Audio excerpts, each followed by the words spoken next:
guys, my name is Tash and welcome back to my channel, Happy Artist. So have you noticed in acrylic pouring that usually the projects are quite accidental? So yes, you might use exactly the same colors, exactly the same ratios, exactly the same products, but you get a different result because it is actually an accidental painting. Some of my projects or experiments are going to be me using acrylic pouring techniques, but to still make an abstract painting of sorts of objects, creatures, images, whatever. If you have some cool ideas, please let me know in the comments section. I'm going to definitely take on some great challenges. I love how nature can be so inspiring. So for this video, as promised, I'm going to try a Protea. So bear with me because this was definitely an experiment. So I made quite a few mistakes on this one, but I'm going to show you the mistakes that I've made as promised. And guys, when you are working with acrylic pouring paint, you've got to be very, very careful of unwanted drops. Oh my word. I wasn't watching where the paint was coming out of my cup or off my stick. And unfortunately, it dropped over here, which is way off where I was planning on having petals.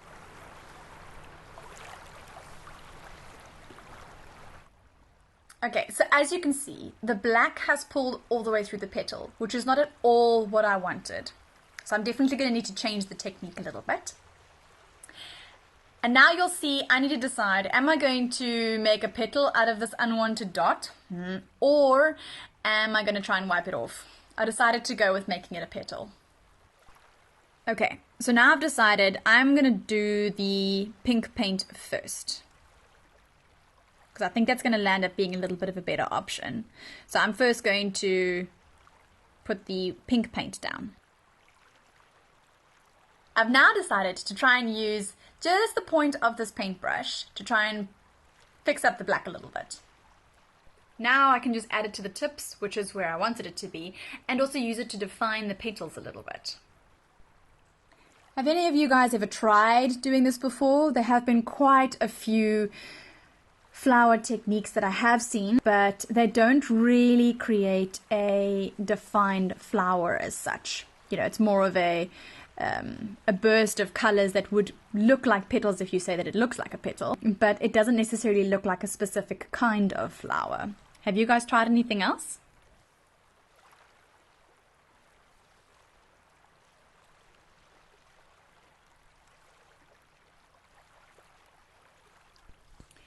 What I'm really liking is the fact that I get to share some of the South African products with you. Because I don't know about you guys, but a lot of the overseas products, which if you're from overseas, you're really lucky. Some of the products are really awesome. But I find that when I try and do the same sort of things, they don't always work out. So I'm sure you'll recognize the products that I'm using. You can buy them in almost any craft store possible. So tell me, what is your favorite flower? I would very, very much like to try and paint it. So give me a shout out and then I'm going to try and see if I can paint it for you. So the background of this painting actually comes from an experiment that I made recently. For some of the experiments where I have either finished the experiment or it didn't work the way I wanted, instead of just letting it dry, I actually then take a paper towel and I just swish it all over the canvas so that at least I have a really beautiful background to work on in my next project. And this particular one was actually from my cell test. So I only had white, red, and yellow. And before it all dried off perfectly, I just moved it all around. Okay, for now I'm happy with the flower part. I need to get the stem and the leaves done now. I am aware that the stem is not necessarily always the same color as the leaves, but this is where the creative juices flow just a little bit. So I did my first line and realized that my paint is not quite as runny as I actually want it to be. I need it a little bit runnier than usual, so that I make a better line, a straighter line, not a whole bunch of dots. I'm using the yellow just as a little bit of a shading. Now I needed to try and decide how was I going to mix them in. I think I've got a bit of a go-to technique at the moment, and that's another swipe with a paper towel.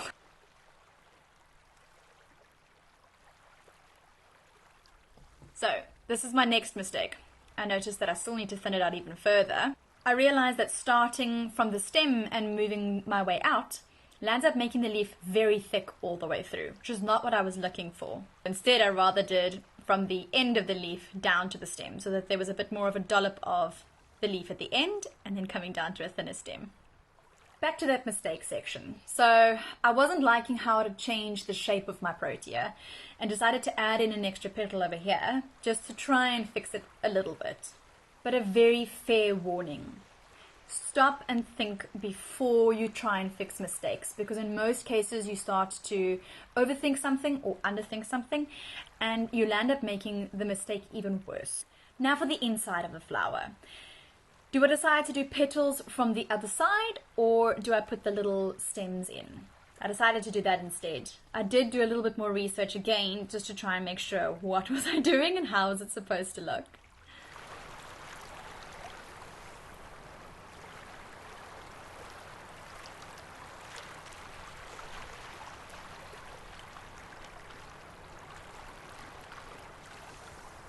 I am very happy. It's not at all what I was expecting, but I guess you kind of need to be ready for that when you're using acrylic pouring techniques. It's not fine art. And now for the close-up.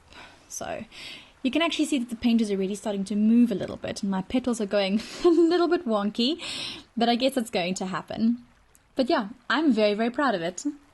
If you haven't already subscribed, I suggest you do.